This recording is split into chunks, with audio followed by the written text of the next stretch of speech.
Hello viewers, welcome back to the channel. Today in this video I'll show you how to fix Instagram story effects option not showing problem. You can see this is the problem, how to fix it. Okay, let's get started. First, open your Google Play Store or App Store. Tap on search bar, search for Instagram. Now tap on Instagram update. Check update your Instagram app. My Instagram app update here.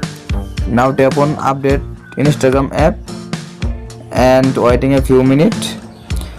Now complete your Instagram update and open your Instagram app and tap on profile icon.